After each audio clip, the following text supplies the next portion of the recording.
kita dengan rimpang. Ya, rimpang ini, sebagian besar rimpang itu, kalau boleh saya katakan anti kanker. Dia punya peran sebagai anti kanker. Jadi sebenarnya Bu, kalau Anda mengubah isi piring Anda, insya Allah banyak sekali hal-hal yang luar biasa bisa terjadi pada badan Anda. Ya, termasuk ini. Ini, saya kemarin takjubnya luar biasa. Kenapa takjub? Ada ibu-ibu pas saya kemarin acara di Batam itu nyamperin saya. Dia bilang dia kena autoimun. Dia kena autoimun. Lalu dia saran, dia minum ini. Serai. Autoimun sudah cukup lama. Saya pun saran itu karena sepengetahuan saya, sepengalaman saya, itu bisa baik untuk orang-orang autoimun. Dan subhanallah dia minum itu, dia datang kemarin ke saya itu dia katakan sebagian besar keluhan-keluhan itu sudah mulai hilang. Tapi ada kata kuncinya. Kalau Anda mau sehat, ya, maka kurangilah, hindarilah, atau stop, hentikan yang kira-kira bisa bikin masalah ke badan. Pertama kan sudah saya bilang nasi putih. Yang kedua tepung. Ya, yang ketiga gula. Yang keempat minyak-minyakan. Coba deh tantang diri Anda selama seminggu nggak pakai gitu-gituan di rumah. Seminggu aja dulu buat latihan. Ya, nanti badannya akan recovery sendiri. Ya, sebab kalau itu dikerjakan dan kita tambahkan sedikit saya dengan begini-beginian, mahnya akan hilang, nyeri sendi akan hilang, tidurnya akan enak, akan nyaman, akan tenang. Ya. Ini daun apa? Daun? Salam. Minum daun begini aja, insya Allah bisa menurunkan tensi, tekanan darah, diabetes juga bisa.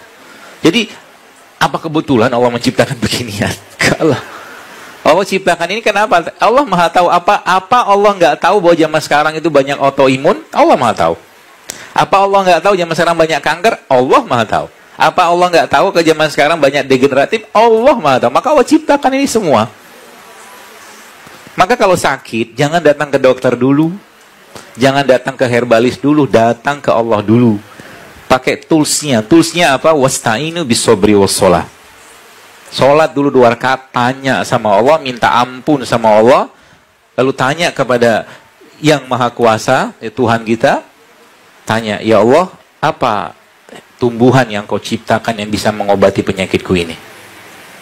Nanti Allah kasih petunjuk. Apa susahnya Allah mengobati autoimun dengan ini? Sangat mudah. Ya. Dan banyak case-nya kayak begitu. Begitu mudah Allah sembuhkan, Bu. Ya. Tempenya bisa ada? Kita bikin tempe lagi.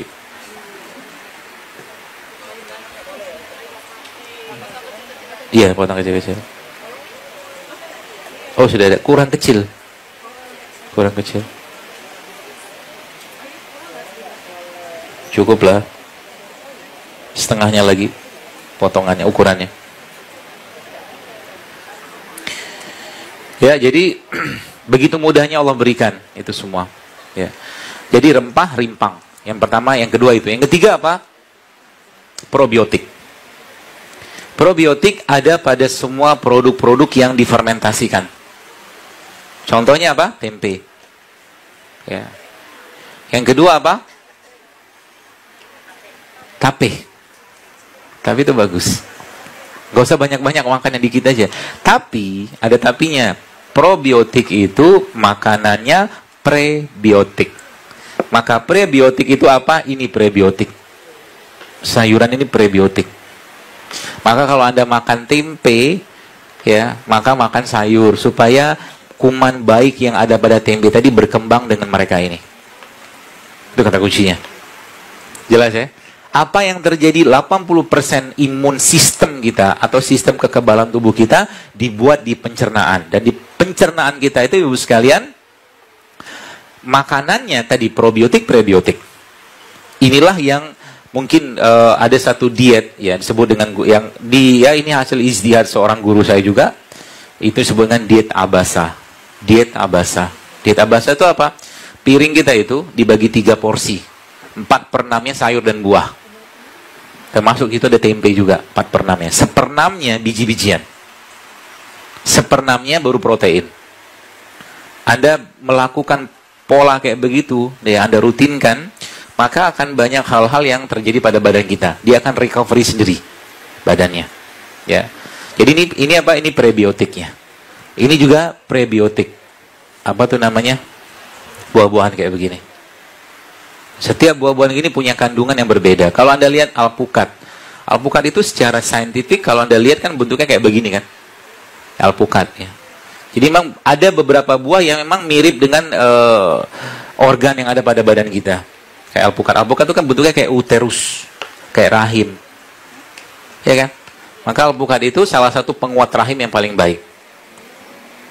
Pembersih reproduksi yang paling baik. Jadi Anda nanti kalau mau cobain, saya kalau mau nyoba nih, coba nanti dibikin bubur, ya seperti bubur ya, atau mungkin jus alpukat, nanti dikasih kunyit, susu kental manis, no. Dan dia bukan susu. Sekarang kan namanya kental manis doang kan, karena nggak ada susu di situ. Alpukatnya Anda blender sedikit sama kunyit, sedikit aja sama kunyit, kasih kurma, kasih madu, kasih garam. Apa yang terjadi? Dia akan menyuburkan kandungan. Hamil lagi kan? Kalau yang nggak mau hamil gimana? Tenang aja. Tubuh kita tuh nggak bego-bego banget lah. Nanti kalau karena ngomong begitu nanti kalau laki-laki yang minum gimana? Nanti hamil nggak aja gitu-gitu amat. Sama kayak kunyit. Kunyit diminum laki-laki sama perempuan beda reaksi. Kalau laki-laki dia bisa menguatkan peran atau fungsi laki-lakinya. Tapi kalau perempuan dia peran ke perempuannya begitu loh. Dia punya reseptor sendiri yang beda. Reseptor laki-laki itu sama perempuan beda gitu loh. Ya jangan khawatir. Ya sama juga dengan orang makan, misalkan makan jambu biji gitu kan. Nanti kalau bijinya kemakan nanti tumbuh nggak gitu kan. Ya kalau tumbuhnya banyak nanti jual sama saya. Jadi pedagang buah. Ya itu. Jadi dia punya khasiat-khasiat prebiotik. Tadi sekarang dia punya kandungan-kandungan yang memang satu dengan yang lain itu beda. Ya. Jadi rempah atau rimpang sendiri, ya tadi mineral, vitamin, ya termasuk yang bapak ibu-ibu baca tulisan saya tadi yang tentang selenium. Ada yang sudah lihat postingan saya tadi pagi? Ada satu produk lokal Indonesia yang dia mengandung hampir semua jenis asam amino. Dia mengandung lemak yang ada pada minyak zaitun. Dia mengandung selenium yang merupakan salah satu anti kanker. Produk itu namanya kelor. Daun kelor. Dan kalau manusia ini, kita ini dibongkar, kan ada gen. Gen-gen kita itu dia bahan bakunya adalah asam amino. Ya, asam amino. Kelor itu mengandung hampir semua jenis asam amino. Artinya, kalau sekarang Bapak Ibu, ibu-ibu khususnya mungkin punya anak yang mau nanti generasinya baik ke depan, maka supply dengan asam amino. Kasih dia makan kelor, kasih dia makan madu, termasuk madu. Madu juga salah satu sumber asam amino yang sangat baik. Madu. Kurma juga. Semakin banyak asupan asam amino nih yang Anda makan, semakin sehat gennya. Gitu ya? Sudah? Nah, sudah. Enggak. Mau diinin. Giniin.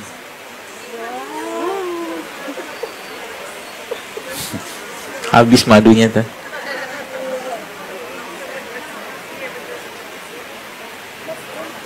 Tadi maaf, kasih garam dikit.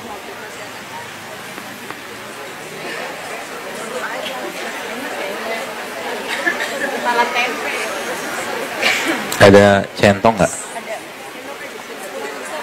Kurang gede. Iya, coba deh apa?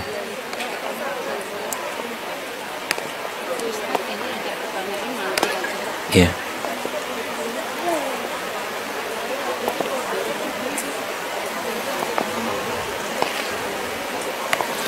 Kayaknya sederhana, maaf. Tapi makanan begitu bisa mengubah bakteri baik dalam tubuh kita, bakteri netral dalam tubuh kita, dalam perut kita menjadi bakteri begini. Di perut kita itu ada seorang ahli mengatakan ada 3 jenis bakteri netral, bakteri baik, bakteri jahat. Yang paling besar tuh bakteri netral komposisinya.